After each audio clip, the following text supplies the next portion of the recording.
Yeah, it really doesn't matter what you pick from here. They're really yeah, you are right. Like it's a week. It's well, the rest of the week. And then he spends like an entire day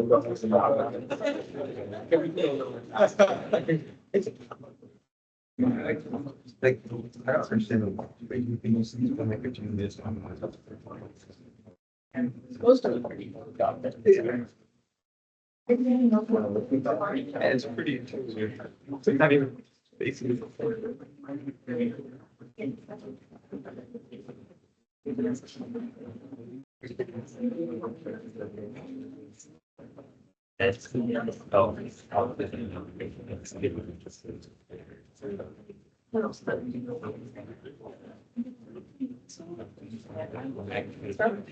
What is the area? One. Very, very. Yeah. That's something. It's like the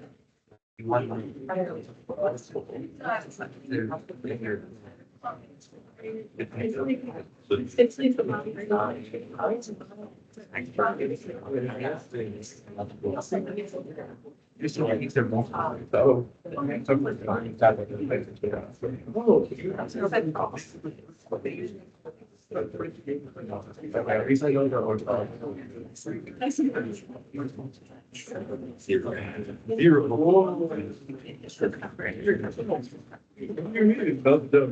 I did that for. We all know this.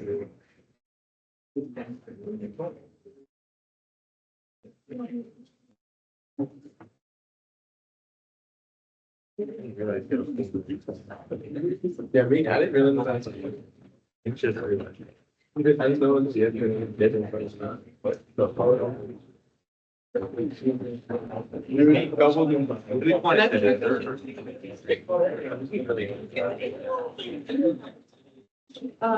Tuesday, Thursday.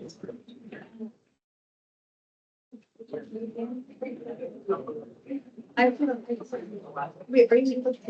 I'm sure. My.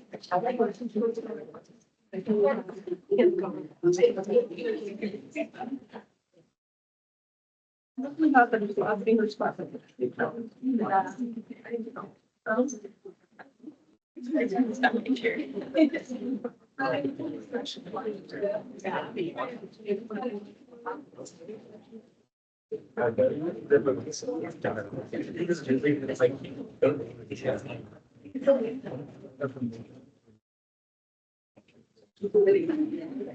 When you start writing.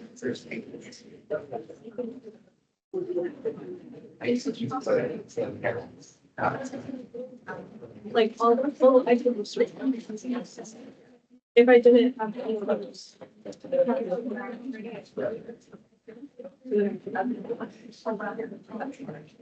definitely gonna try.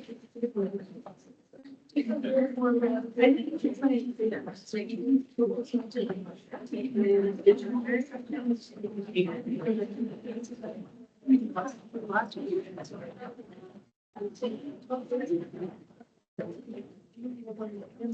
create arts for that.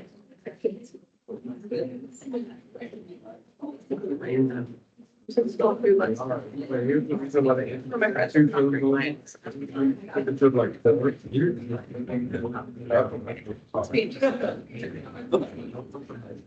Yeah, I took notes.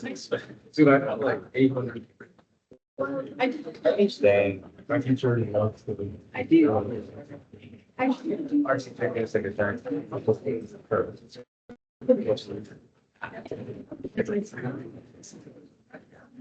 I don't understand why people just hiding. That's what we need. That was just like, who is that? What did you use? It's gonna be like. The easiest find. I like that. But you get that one as a feedback. It's first. Okay,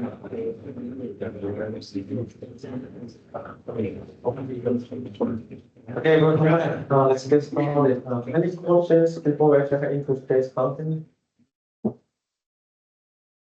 So, let's actually know questions on the board, especially how do we want to maximize the office hour?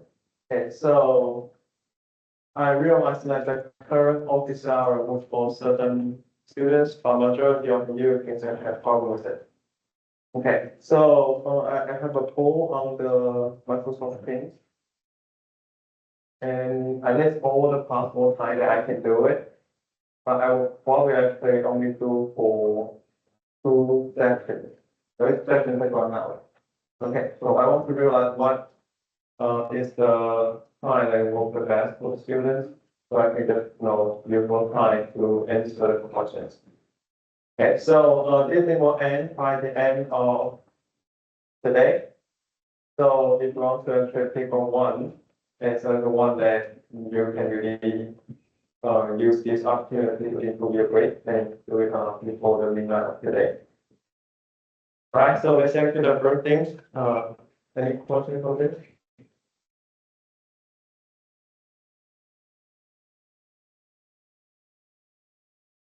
Okay, if not, then we can go back to the chapter 11. So this is the plan for this week.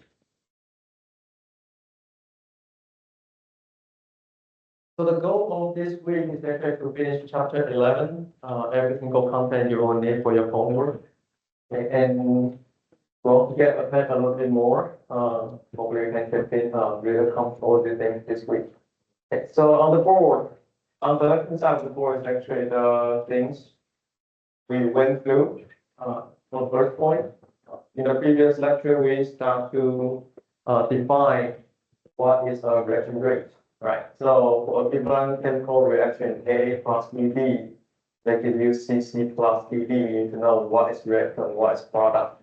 Okay, and today we're going to learn 2 more theses. Okay, so I give you equations, or give you a bunch of equations here to predict what is intermediate. Okay, what is catalyst? How do we actually recognize those species or equations? That's the things we actually learn this week. Okay. And after that, we start to define. Okay, so every time it's called a rate, a reaction rate, it will always have a unit of concentration over time. Concentration typically we use molarity. Time we use per second, right? So concentration per second is the typical unit for the reaction rate. Okay, and we start to tell you we can write out the so-called differentiation rate law using How to make this big enough so you can see more clearly, right? So the things I just said is actually our first point, right? So depending on the coefficient of your return point, to also normalize to that coefficient. If the reactance is actually need to put the negative sign in front of it so that the rate is always positive. Okay. So those are the first things I say. And in the later part of the previous lecture, we start to tell you we want to define a reaction rate using so-called differential rate law. And you always have the form like this. The rate is defined as a rate constant K times your reactance concentration raised to the power. Okay, so depending on how the chemical reaction was written, then the number of reaction species will vary.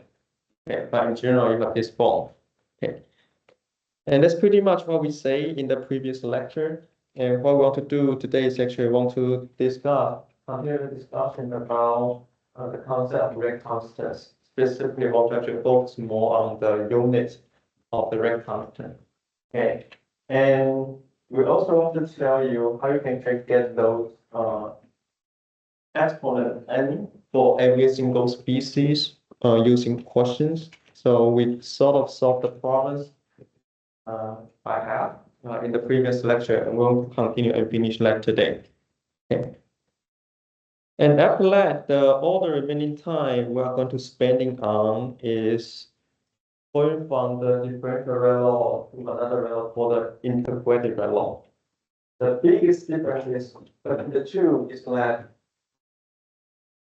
every time we want to actually use the integrated rate law, the main purpose is actually want to calculate the concentration of species at a given time.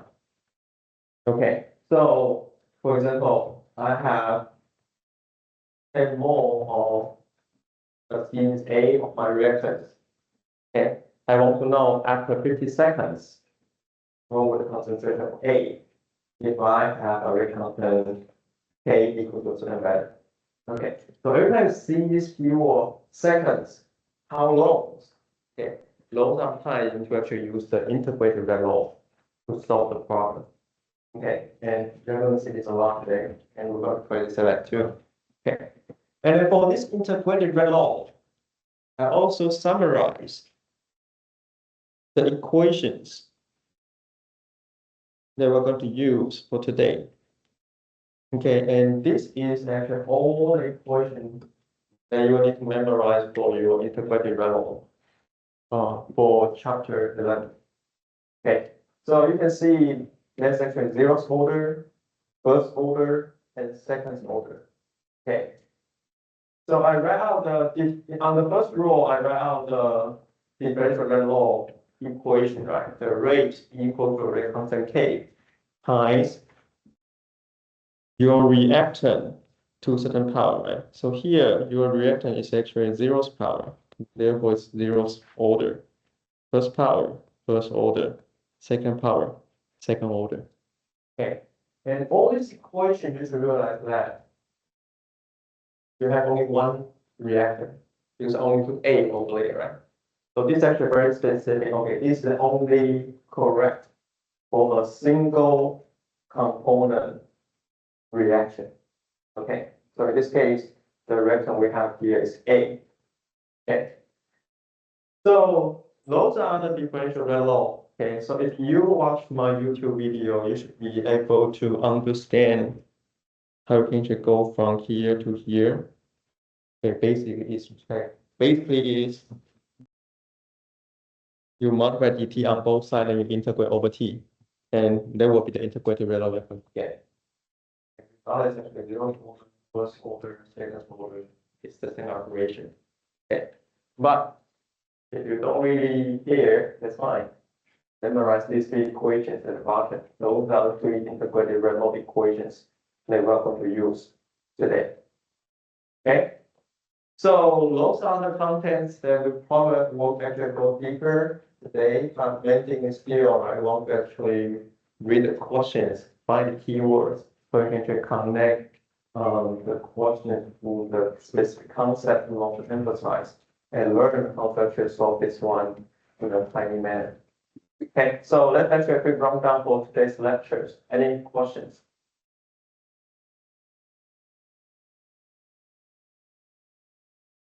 All right, then let's get started. Okay, go back to the beautiful Hangout. So first thing first, okay, last time we actually start at how can actually get out the exponent of your differential rate law. Okay, from questions. Okay, so we're going to work on this a little bit more. Okay, so last time we stopped at question number 3, right?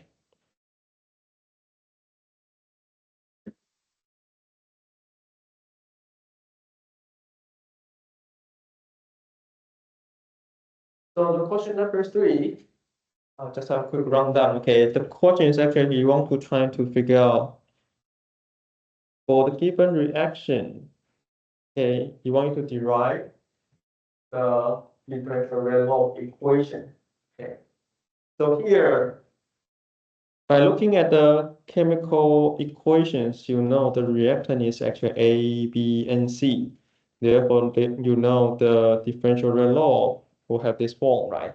On the left-hand side, you always write your rate. On the right-hand side of on the right-hand side, you actually write out your rate constant K times your reactant concentration. So A, B, C concentration raised to different powers. Okay, so let's actually always the first step. Recognize what reactant that you have, and write out the exponent as try to solve the exponent afterwards.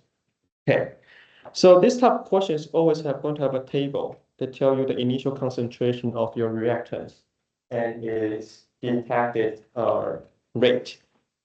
Okay, so from here, you will be able to, based on the information here, you will be able to write out something like this.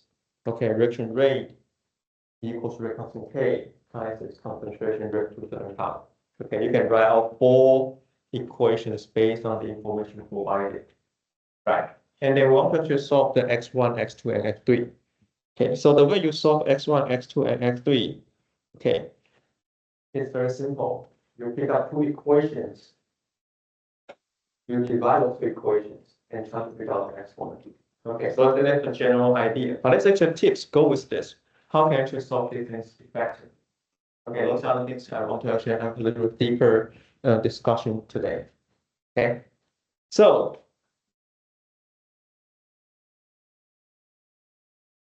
on Thursday's lecture last week, right? So the first thing we solved is actually the x1 exponent, right? So I want to think about this. How can I actually get the x1 exponent quickly? So the equation that you choose, okay, must fulfill a few requirements. The first requirement is actually that we need to have this concept.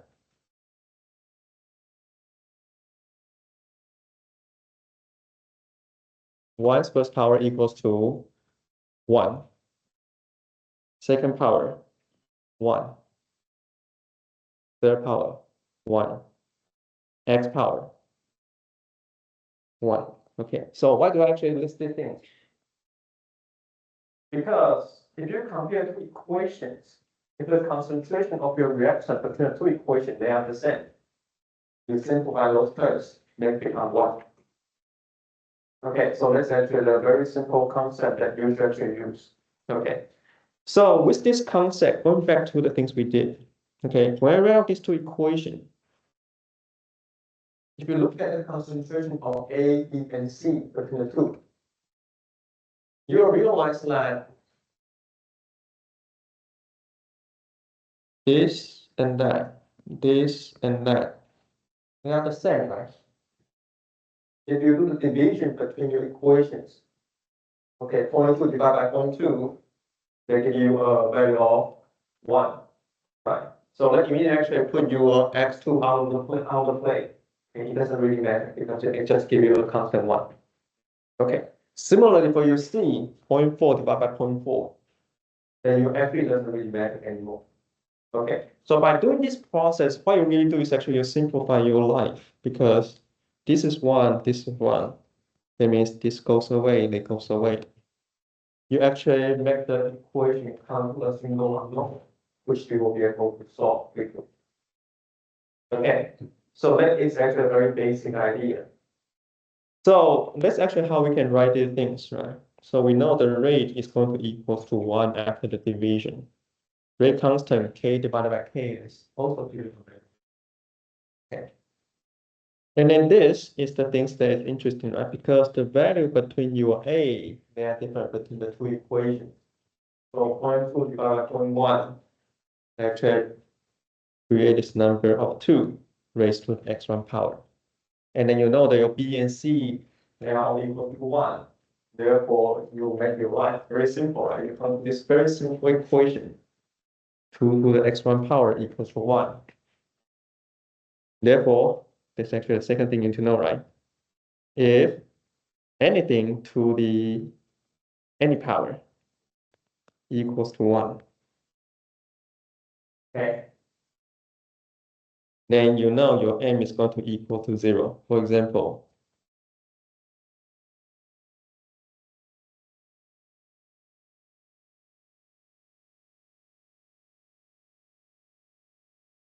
right? So this is actually the second concept that you can actually become very familiar with. Okay, whatever number raised to the 0th power, it always give you a value of 1.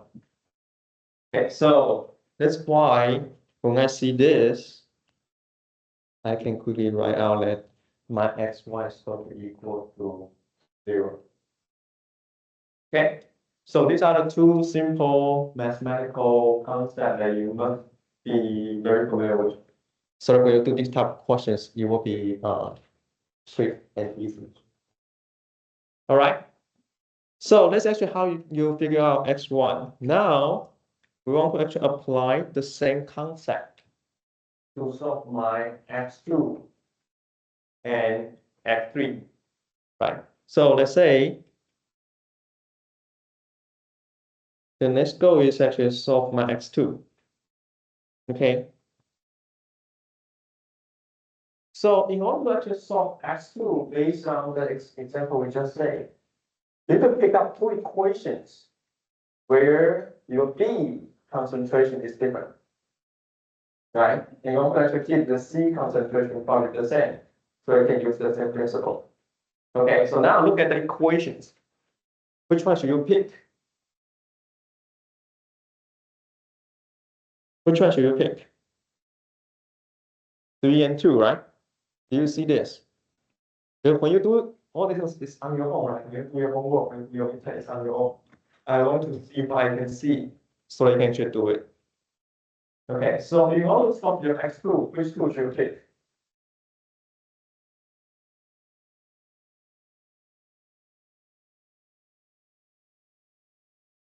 Which two? What do you guess? You can either take 2 and 1. Can you pick 2 and 1? Would I give you x2?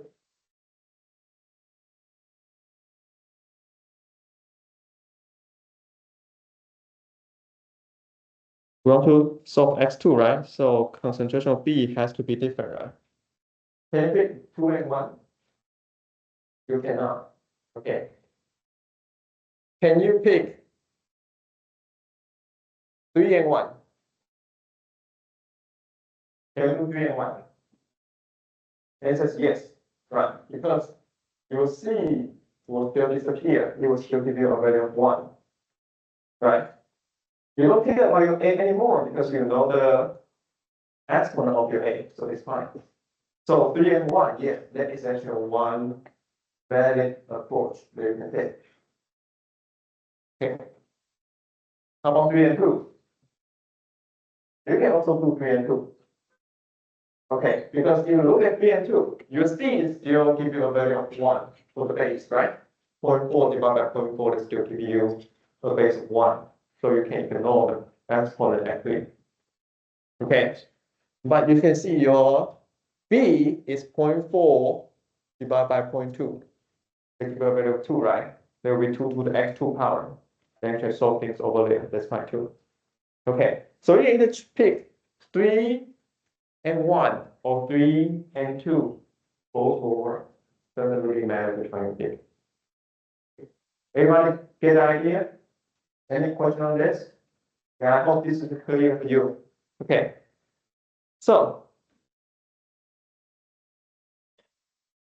let's just do 3 and let's do 3 and 1. Okay.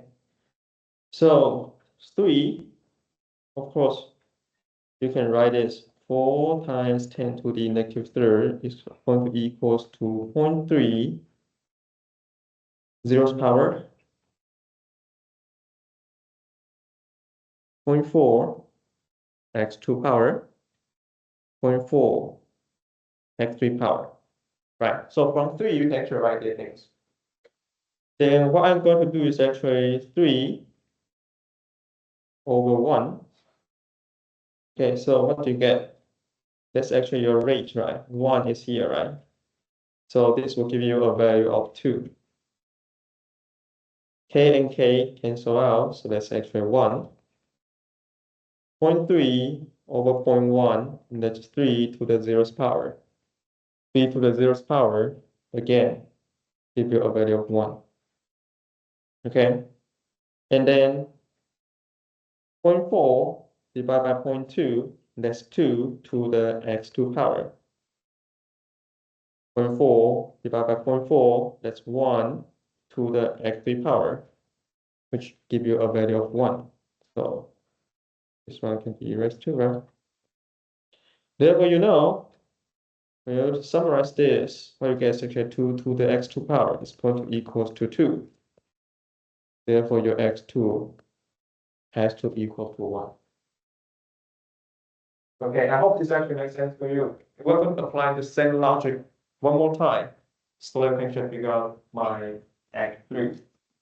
Okay, then you're done with this portion. Okay. So now I figure out my x1, x2. Now I need to actually figure out my x3, right? So which two should you pick?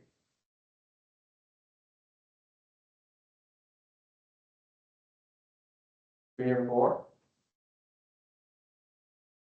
Okay. So right now you know your x1.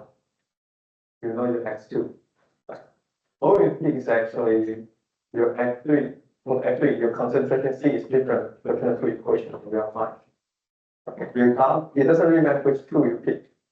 Right now, things you want to actually make sure it's actually after division, your concentration term for the C, okay, after you do a division, it cannot be 1. That's all you need to do. Okay, so you can pick 4 to 3, 4 to 2, 4 to 1. It doesn't really matter, right? Because 4 is actually the one that gives you different concentration in C. So that's the one you must use. Okay, the other 3, they actually give you the same C concentrations, right? So you can actually pick out the 2 out of the 3 over there because they always give you the base of 1 after division. Okay, so up to this point, it doesn't really matter. As long as you keep one section equation 4, choose another one, you do a division, you will find out the answer of your F3. Okay, so that is actually how simple it is. Okay. All right, so let's pick. I pick 4 and 3, okay? Just my pick. You can pick yours, it's fine.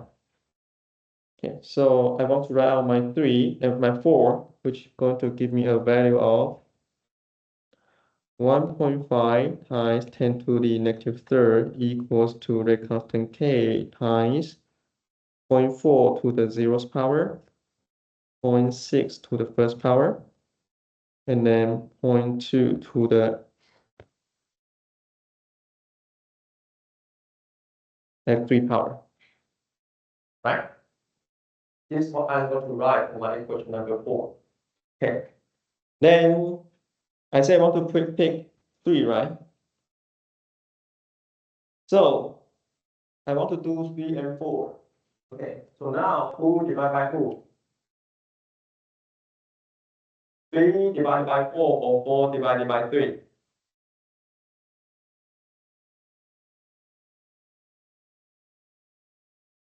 which one you think is actually easier for us? So here is actually come to another point, okay? All the logic is actually the same, but right now it's actually a little tip, right? We're trying to actually do the division. You need to look at the concentration terms, right? 0.4 divided by 0.2 give you a value of 2, right? And the other way around give you a value of 1/2. And it's my brain work better when I see the integers, right?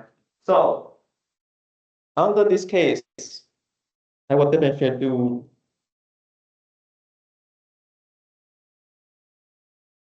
3/4. Okay, because they will actually give me the term of my C, a value of 2, right?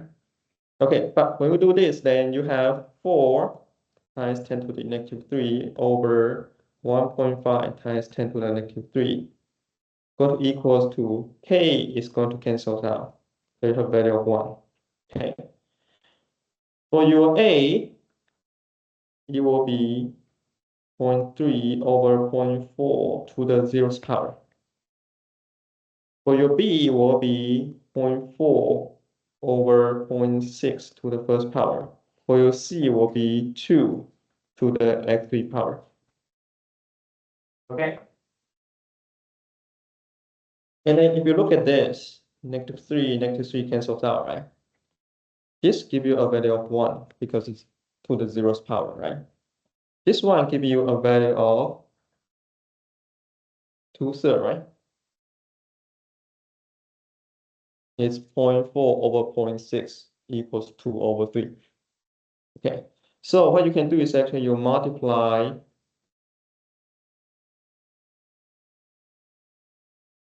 this on both sides, right?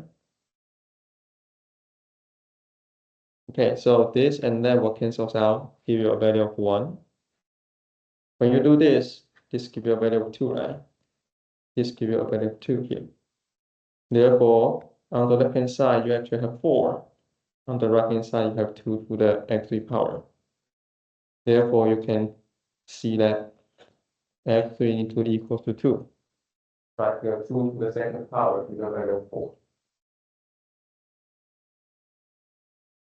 Okay, so here we have a little tips here. When you actually decide who is going to be your denominator, who is going to be your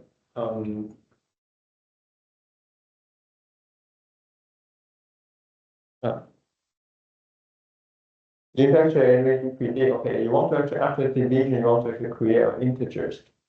That's easier for your operation. Okay, so up to this point, we can clearly see your x1 is going to equal to 0, x2 equals to 1, x3 equals to 2, right? And that's all we actually ask for. Okay, so sometimes you will ask you what is actually overall rational order. Then you know if you actually do this 0 plus 1 plus 2, the overall rational order equals to 3. Okay. The other questions that can go with this type of question that is going to ask you what is the rate constant K. Okay, how do you calculate your K? Yeah, you right now you know all these exponent, right? Then you throw in this information. Okay, so that you can just back calculate your K. Okay, so those are potential questions that are associated with this type of setup. You always see a table. You always need to figure out the exponent, right? So you need to know how to calculate the overall rational order. You need to know how to calculate the rate constant K. It's all the things they can ask for this type of question. Okay? I hope this makes sense to everybody now. Okay, any question about this? Okay, so let's recap quickly. Okay, so for this type, yes.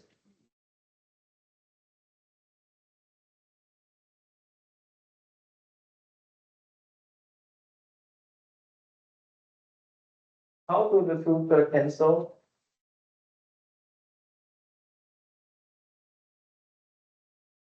You're talking about this part, this.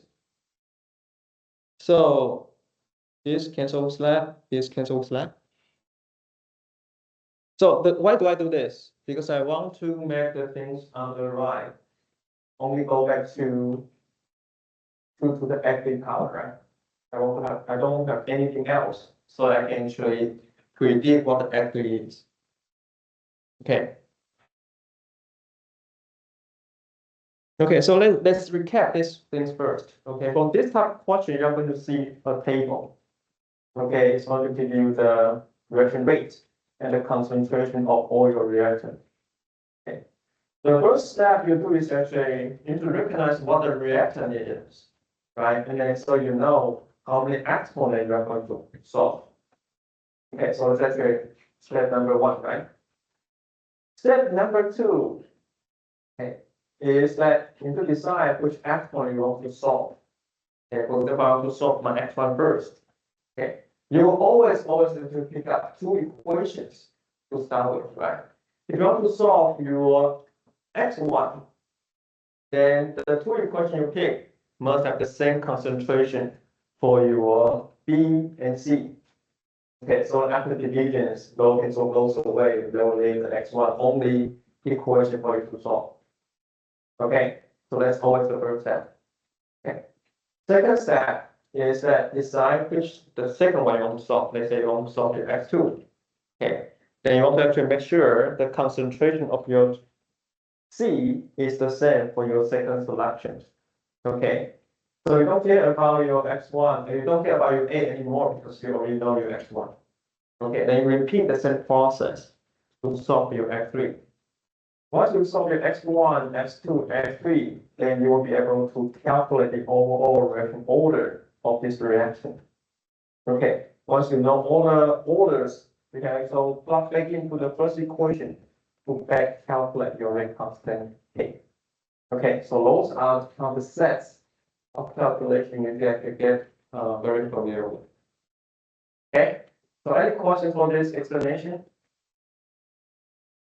Very good? Yes.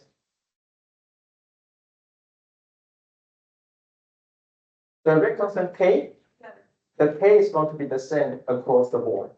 So you can just pick any equation to do a calculation. Yeah, you have four possibilities, right? Pick one that you like. Any other questions? Okay, so if not, then we're going to go to this very interesting concept. Now, we're not going to talk about the reaction mechanism today. We'll talk about in the next lectures, okay? But the things that I want to actually pay attention to is this. These things, okay, I think we'll be able to actually answer this question now. The unit of K. Okay, so I guess by now you should have a good idea when I say it's a second order differential rate law, first order differential rate law. Okay. In your homework, quiz, and midterm, there's actually a type of question that's focus on the unit of rate constant. Okay, so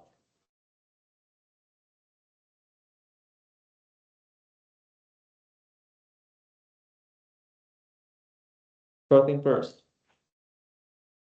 What is the actual unit of your rate for chemical reaction? Molarity per second, right? So that is actually the things that you have. Okay, so let's say unit you're going to have. Okay. Every time when you write out the rate laws, it's going to always have this form, right? Rate equals your rate constant K times your reactant concentration to certain power. Right? So here I put every reactant into one, okay? But it's actually overall reactant power. Okay. So if N equals 0, we call it zeroth order. N equals to 1, we call it first order, so on and so forth. Okay. So now we want to actually figure out the unit of K. Okay.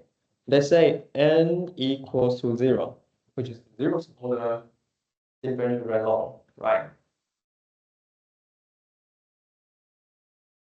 The rates always have the same unit. It has to be concentration per second, right? Molarity per second. Okay.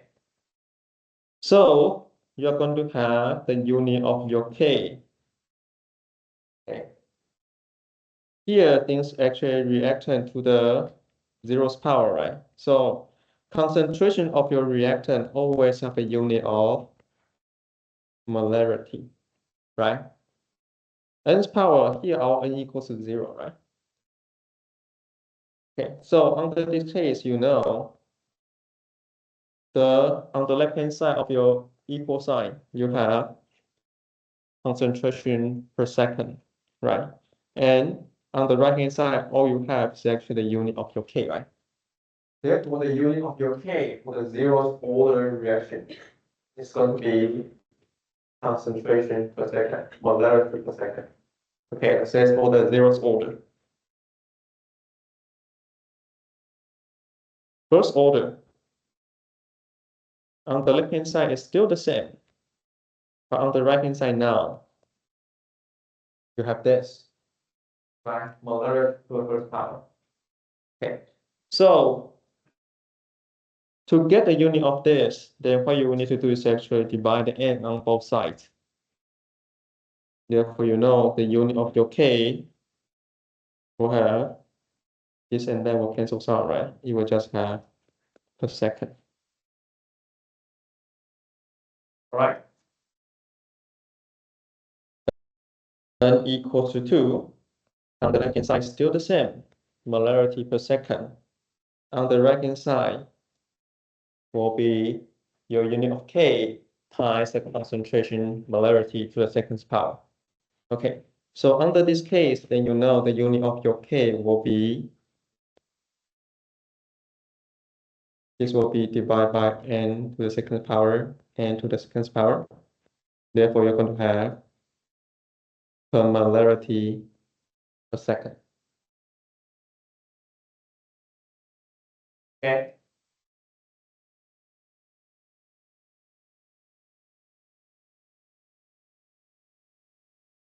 So you can actually generate this concept, okay, if you are mathematically capable. Okay, then you know on the left-hand side, let's say you have n power. Okay, then on the left-hand side, still the same. Right-hand side, your K times concentration to the nth power. Right? You can divide the nth power on both sides. Okay. Therefore, you know this one will cancel out. Then I can write my K as concentration of m, 1 minus nth power per second. This will be actually a general form to calculate the unit of K. Okay. So you can memorize this general form. It's not in the end. That's make it easier for you to actually memorize. Okay, but everybody's different. I tell you how these things can be derived first. Okay, but let's will be the final equations if you want to actually know the unit of K for the chemical reactions with different orders. All right. So this thing is important because when you do your homework, sometimes it doesn't tell you the reaction order, but it tells you the unit of K. So the question will be like, okay, assuming our chemical reaction have this rate constant K, certain number, and then it says per molarity per second. Okay, if you see this per molarity per second, then you should know that your order is 2. Okay. So let's say I have a rate constant K equals to 0.5 per molarity per second. If I give you that rate constant, I give you that unit. Okay. The information behind the writing is that I'm actually telling you, you are going to have a second order reaction. Okay, so that's why it's important to know the unit of K. Okay, so very important things that you should actually comprehend. Okay, so you can use this information to do your homework quiz and midterms. All right. So that's pretty much all the things you need to know for the differential rate law. Now, we want to come to this so-called integrated rate law. Okay, so the derivation is actually all very simple. I will give you a quick rundown of this. Here, the equation that you do is this. Okay, it's a single component. Okay, single component reaction. Meaning you only have one reactant. You have 2, 3, 4 reactants. All the things we're going to discuss now doesn't really matter. Okay, it's a single component reaction. Okay, so we start to see that the things we discuss is very, very specific. Okay, because it's simple enough that everybody can understand the basic principle. Okay, so that's what we learned. This actually CHEM1312, right? It's simple. Okay, so it's a single component reaction. Okay, so right now, if we know you have a zeroth order reaction, then you know that's the differential rate law. Rate equal to your rate constant K times concentration to the zeroth power, which becomes this rate equal to the rate constant K. All right. So how do we go from here to the integrated rate law?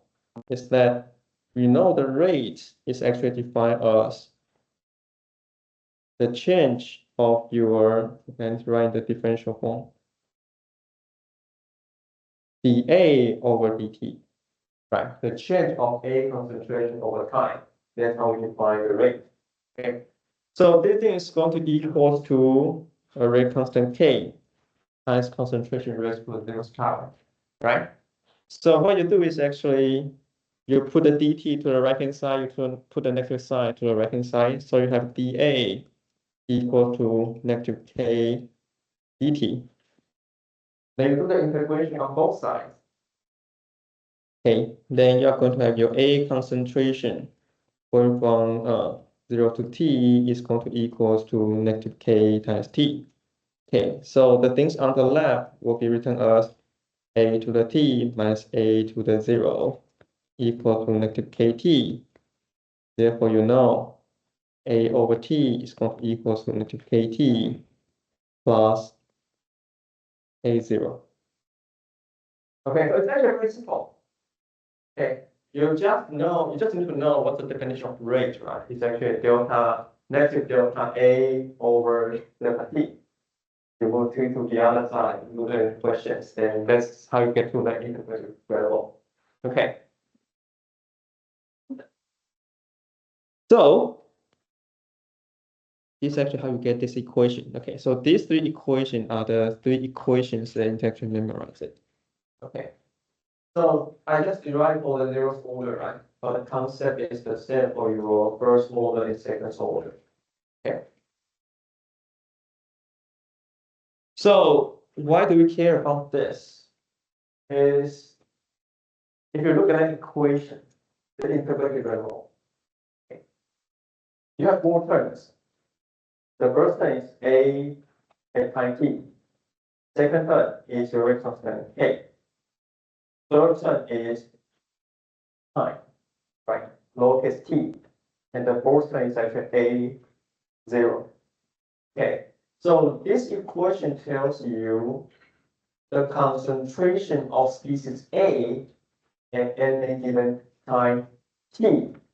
If you know your rate constant K and your initial concentration A0.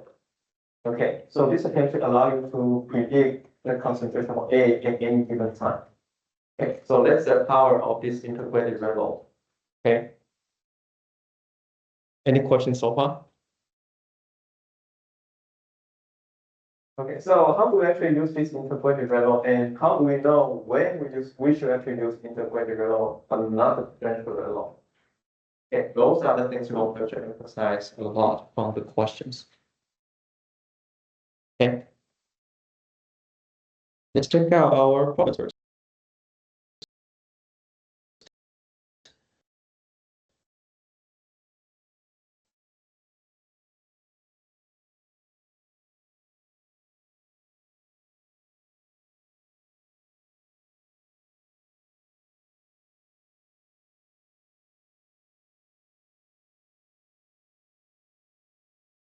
Has a red law rate equals to, so that should be actually rate constant k here.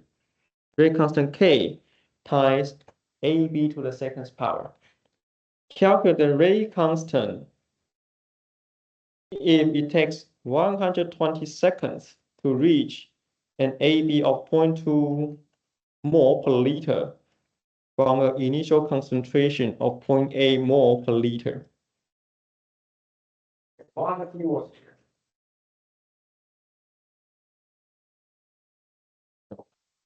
That's actually a very important keywords to let you know into the integrated level.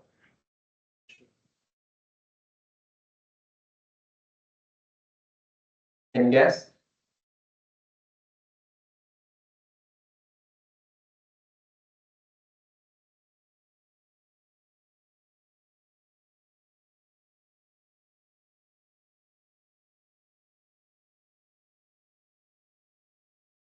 Time is important. Okay, integrated law, the biggest important keyword is time, or anything that defines time. Okay, for example, it takes 120 seconds. 120 seconds is information of time. Okay, if it asks how long it takes, imply time. Those are keywords you have to look for. If you see those keywords, don't have the second thought, just go to do your integrated law. Okay, that's how you can solve problem quickly. Okay, so time is important.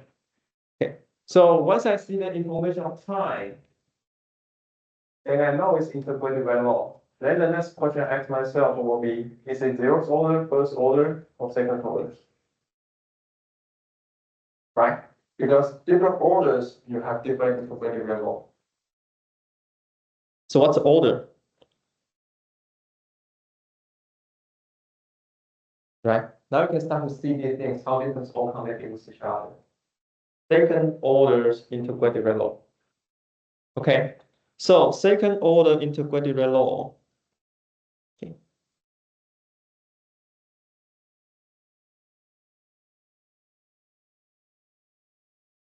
You have your hangout. I would just suggest that you print out your hangout. Because you realize how you can always go back your hangout and you can see the thing right away. Okay, so sometimes you actually in the computer like integrate do a lot of swipe. Sometimes it takes time. Okay, but if I have those things printed out, it's very easy for you to reference. And you can take notes on those things. I think will actually help you to improve your study. Okay. So this is going to be the equation you're going to use. Okay. So 1 over AT equals to KT plus 1 over A naught. Okay, so now go get back to this. Okay. So after we know which direction we're going to take, right? Now we can do our 2D path. Okay, what's a Q? What are the things that we're actually looking for? We want to know the K, right? That's actually a Q. Okay, so let's say what are the data that we have? Yeah. Okay, time equals to 120 seconds. And then final and initial concentration, right? So you have this. You have lab. Right? What's your final?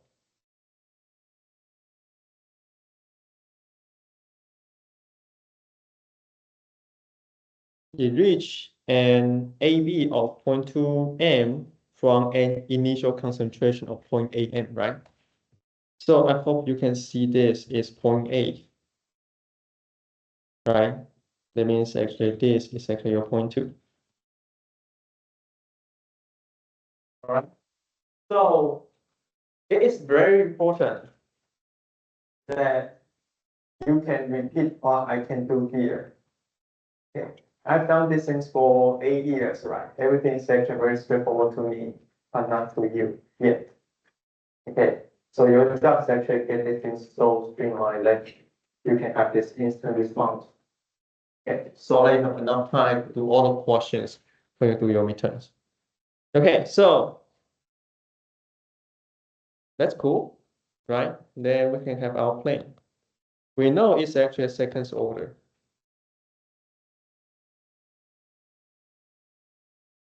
Therefore, we know the equation they're going to use is this.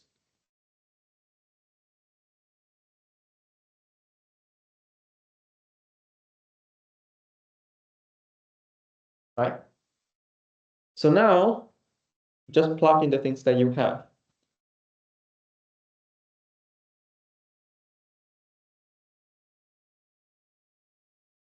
One over 0.2 is going to equal to rate constant k times time is actually 120 plus 1 over your initial is actually 0.8. Okay, so once you write out this equation, you will see that you only have one unknown. Therefore, you can just use your calculators to calculate the value of light.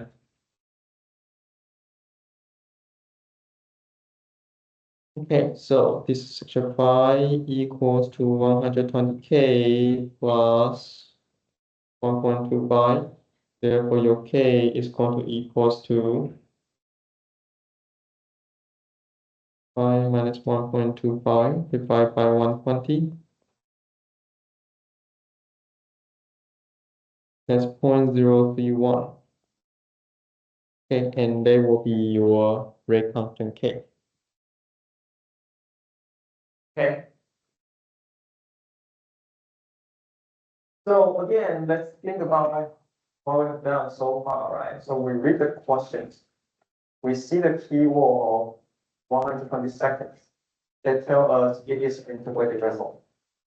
Right, and then we see the differential result, it implies the overall reaction rate is seconds average. Therefore, we know the equation we could use is that 1 over AT equal to AT plus 1 over A naught. Okay. And then we have our Q, T hat, right? Q is actually your K. T is, you know your E, you know your AT, you know your A naught. The plug in the equation, solve the K. And that's it. Okay, so very simple, easy peasy. Okay. Any questions so far? Okay, if not, let's do one more practice.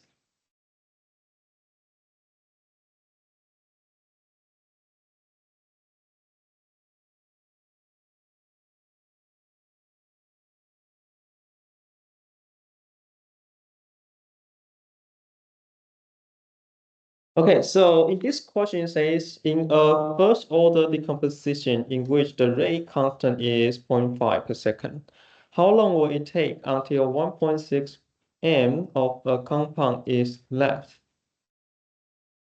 If there was 4 m to start with, what's the keyword? Yes, very good. How long? How long? Okay, that is actually very important. How long? And tell you what, tell you this is a integrated Redlaw problem.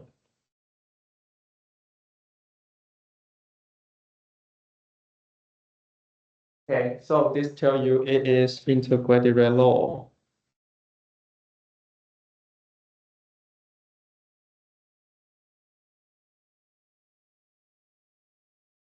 Okay. So once you know it's integrated Redlaw, the next thing you ask yourself is what is the actual reaction order, right? What's the order? First order, right? Therefore, you know the equation to use is natural log AT equals to negative KT plus natural log A0, right? Yeah, so that's how quickly you should have to come to the equation that you can use. Okay? So it's very important first step that you need to be a master. All right, so once you actually set up this, once you know what equation you can use, then you can just set up your QD pack again, right? What's your Q? What is the things you want to solve? T, very good. How long it takes, right? That's T you want to solve. Okay. What the data that you have? K equals to 0.5 per second. And then, do you know your A0? Initial concentration? So it's 4M, right? What's your AT?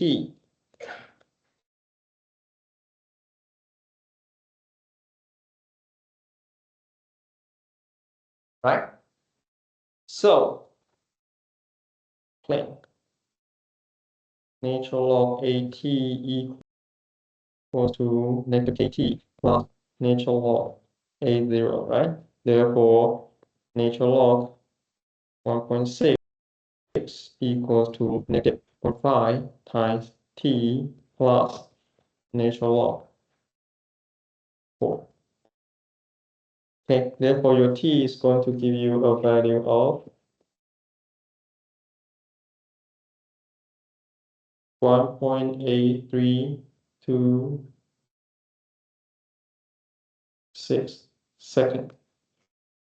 Okay, here you want to be careful.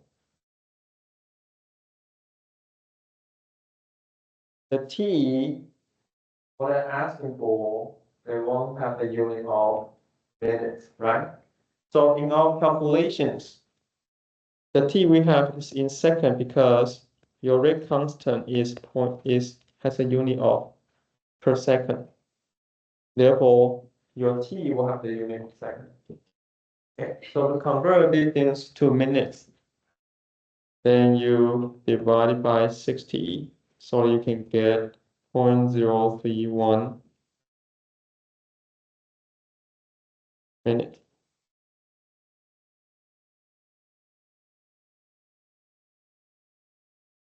Okay, so recap. When we read the questions, right? First thing is what? You want to identify the keywords. Keyword for this specific question is how long it takes, right? In flight time. Therefore, you know it has to be an integrated railroad problem. Then you go back and check out what is acceleration order. Then you realize it's first order. Therefore, you know the equation that you need to do is natural of AT equals to negative KT plus natural of K naught. Okay? So once you know what equation you need to use, then go back and do your 2D test, right? Q, how long it takes in minutes, right? So you have to solve the T in the unit of minutes. B, then start to analyze what the information is provided. Okay? You have a rate constant K. You have your initial and final concentration, right? Therefore, you can just solve your time. Okay, once you get your time, make sure that the unit that the question section requires it. Okay, so any questions so far? Everybody's fine with this? Okay. One more thing you want to be very careful. Okay, when you read these questions.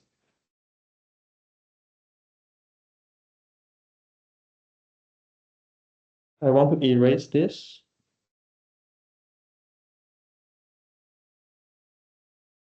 If it is exactly the same description, however,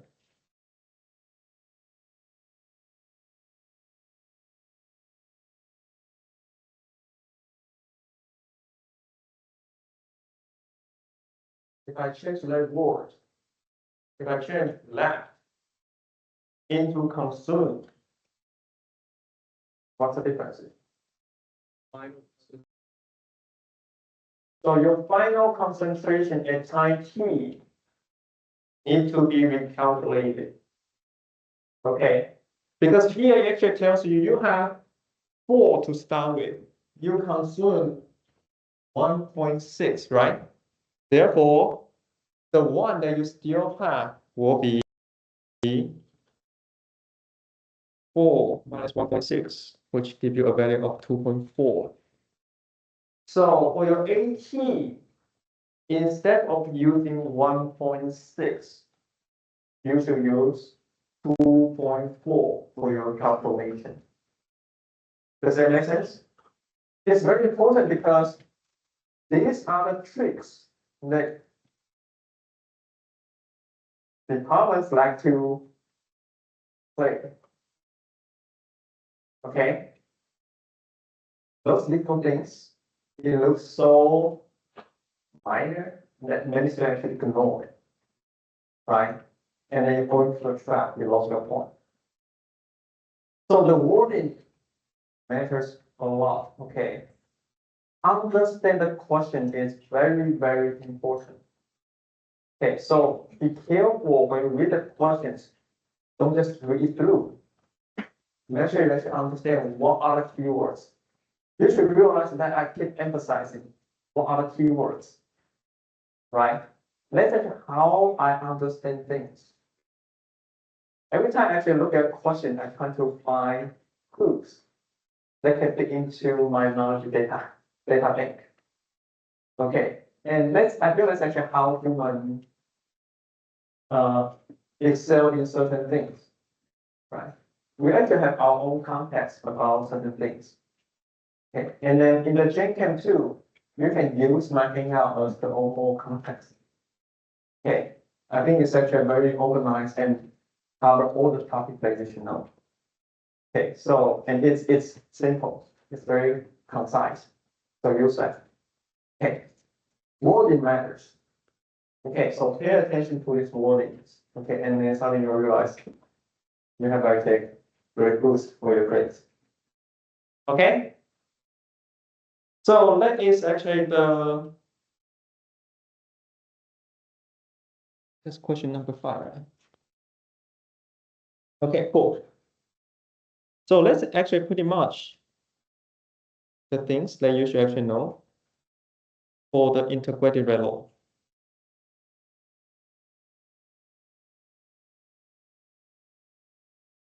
The next things that we're going to talk about, okay, will be the reaction mechanism. Okay, so everybody heard of this term, reaction mechanism? So how do scientists actually figure out what is actually going on for a chemical reaction? Okay, so these things, okay, this topic, the reaction mechanism, actually trying to tell you how the scientists actually decide is actually the most possible mechanism for this reaction to happen. Okay. So one very important concept of this reaction mechanism is that they bring up a very simple concept that you already know called the rate limiting steps. So everybody have this experience going to the IAS airport that when you are on the highway 59, typically the traffic is actually okay, right? But when you actually exit the highway 59, when you enter the airport, especially when you're actually going into a terminal C and E, the intersection, okay, you got stuck, right? So no matter how early you actually depart, you're always going to get stuck over there, right? So you can consider when a reaction happens, okay, there are actually many different pathways. But there's actually a certain pathway, they're actually so slow, eventually less step dictates the overall time the reaction needs to be complete.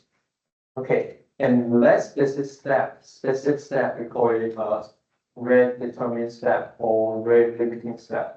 Okay, so it's very important concept.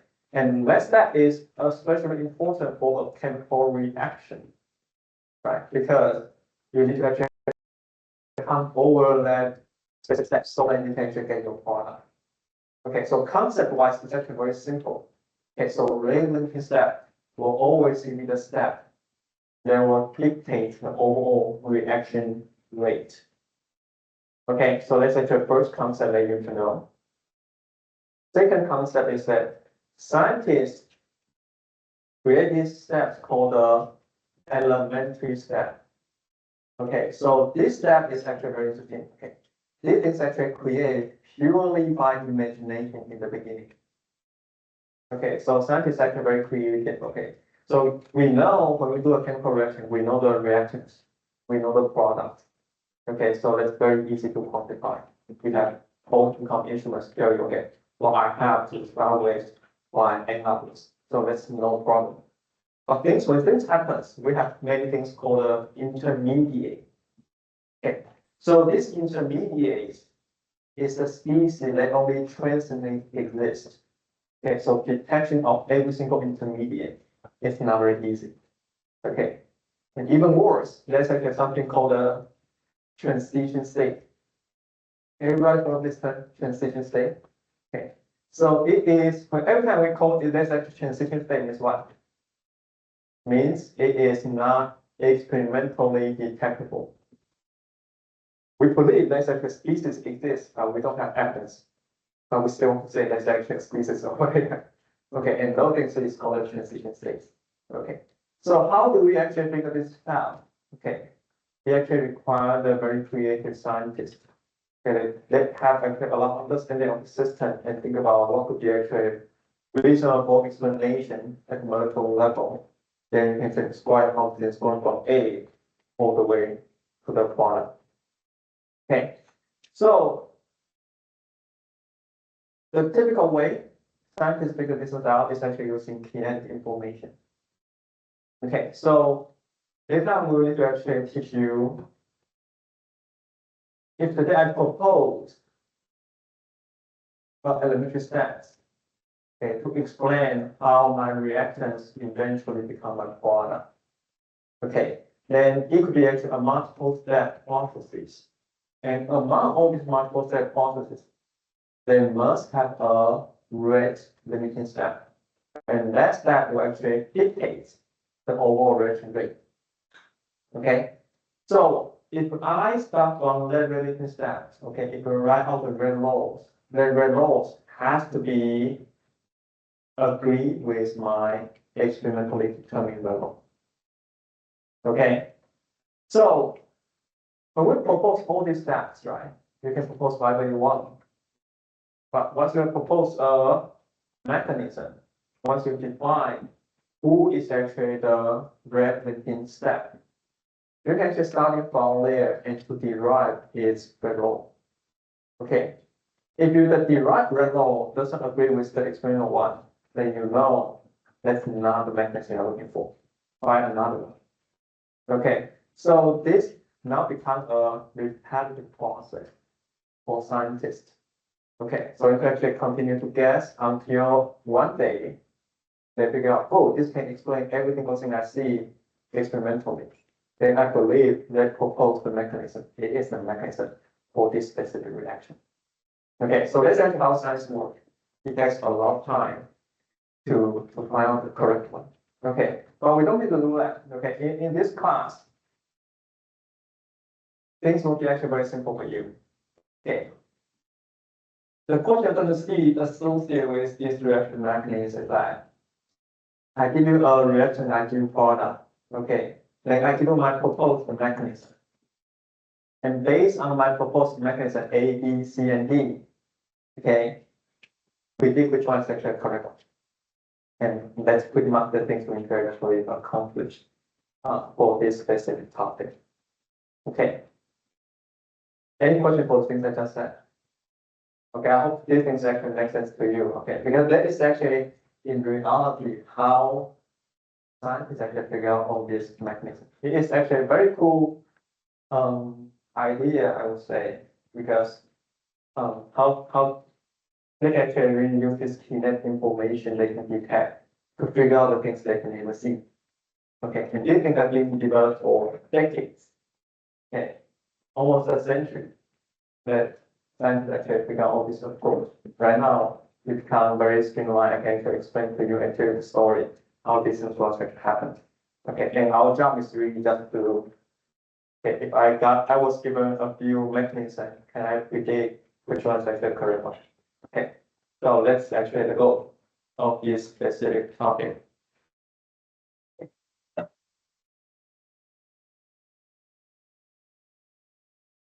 I don't think I can actually finish the example, so I guess I still have a couple minutes, right? So I want to emphasize a few things that I feel like everybody needs to really work on. Okay, so based on my interaction with you guys in the past 2 weeks, okay, I realized one thing is that I found many of you doing pretty well and understand the 2D concept, right? So everybody now just can quickly define what's the unknown, what are the data, what we right? So that's wonderful. Okay. But I see many of you have problem using calculator, which they worries me a lot. Okay. So some of you, actually not some of you, actually many of the students I talked to, I realized that. Okay. Is that when I explain the concept, how to solve the problem, they can follow without any problem. Okay. But I got the feeling that they don't really push the button of the calculator often enough. And they will become a problem. Because when you go to think about this, when you go to CASA, right? You turn on your computer, you start to do your calculations. Okay. The calculation, sometimes the number is actually, now the can department disappear from one number that you put. Right. So the calculation by itself could be labor intensive. Okay. Therefore, you have to really push the calculator right so you can get the right number. Okay. And this has become even more important when we start to talk about the insoluble salt. Because the number that you use is going to be many digits after the decimal. Okay. You need to know how to set up your calculator properly so that you can always get enough significant figures for your answer. Okay. So if you haven't done so, okay, when you do your calculations, make sure you actually push your button and you can really get the numbers. Okay. For this specific course, one very important tip is that I think I talked about this in the first lecture, but I want to bring it up again. Okay. The design of CHEM1312 is not test whether you understand the content of the material. It is not. Okay. For every test, my feeling is actually how fast you can solve the problems correctly. Right? We say 80% of your score coming from mechanics. Right? Mechanics is actually the question we just went through, right? All those are the questions from mechanics, from our previous students. Okay. So every single thing I talk about are the questions that have ever shown up in your video.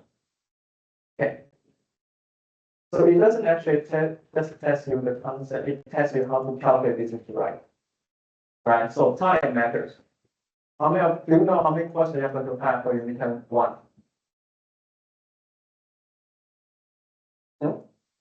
22.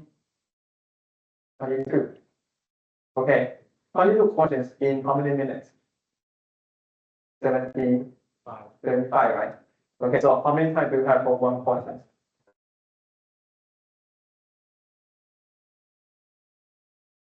3 to 4 minutes, right? It's very short. Very short.